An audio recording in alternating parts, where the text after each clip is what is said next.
I'd like to welcome you all here today as we start our video series that explains what's going on in the College of Science as we switch to online learning. Could you introduce yourself?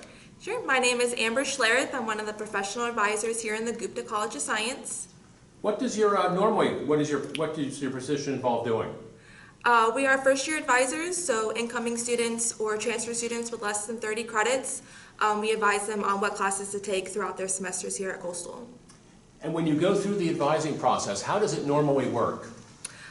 We schedule appointments with students through WebAdvisor. They come in one-on-one. We do face-to-face advising with these students.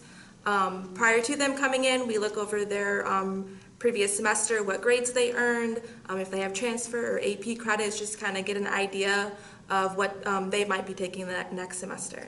So a student comes in and works with you ahead of time, and then registration opens up for them, and then presumably they then take the courses that you've advised them to take.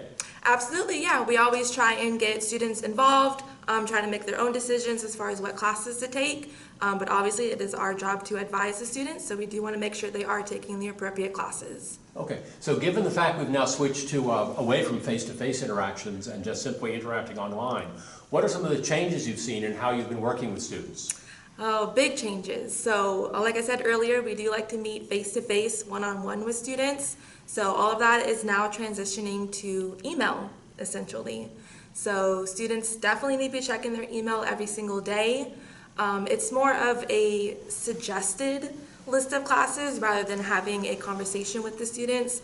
But that conversation still can take place via email, so we can still kind of have that same interaction with those students.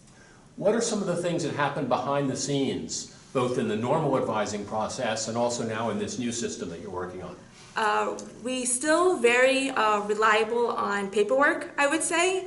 So even when we do face-to-face in the office, there is the registration forms, there's drop forms, special enrollment for summer classes, and all of that can still take place even though we aren't all here on campus. But again, that's going to be through email. So email is your best form of communication right now. And I guess some advice, do you have advice for students when they are reaching out to you and providing email and asking questions? Are there things that sometimes students don't do on email that you wish they did do? Just be very specific. Whatever you have questions about, whether it's your current classes, future classes, summer classes, whatever you have, just be very specific in your email. Give us as much information as you can, and just keep checking. That sounds like all good advice. Are there other things that have come up through this new way of interacting with students that you'd want to get out to the student body at large? If you are someone who still wants to have a conversation, I would say that is still possible. So here at Coastal, through Office 365, Microsoft, there is a platform called Teams. So we can do phone calls through that platform and be able to talk to students one-on-one. And even I would say the video chat is possible as well.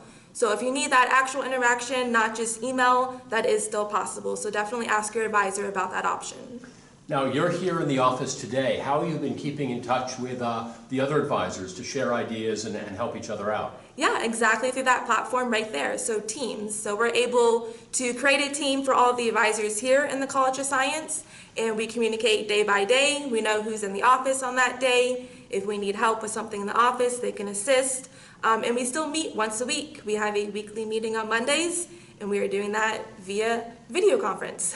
Okay. So in addition to making sure students stay up on their email, again, in your role as an advisor, what other types of things do you work with students on, and do you have advice that you would want to pass on to them as they go through this sort of transition into online learning, maybe how they interact with their faculty or things like that? Yeah, definitely. So I just say, unfortunately, email right now, it's the best way. So even reaching out to your instructors, just being specific, what exactly are the questions that you have or the concerns that you have, but definitely get familiar with your Moodle pages.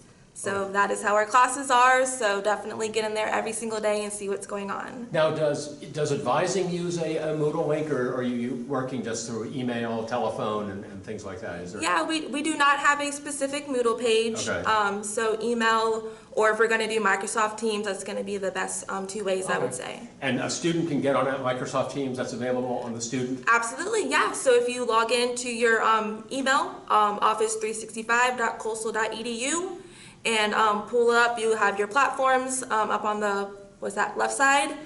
You can drop down and click on Teams and start interacting with individuals. I think also students also have OneDrive and SharePoint as well, so they could share documents. Absolutely, yeah.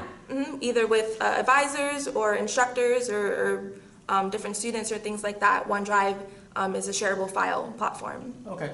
Well, I guess if there's nothing else, I guess that will wrap up our session today. Again, thank you, Amber, for being here. I really appreciate your outreach to the students. Thank you very much. Have a good day.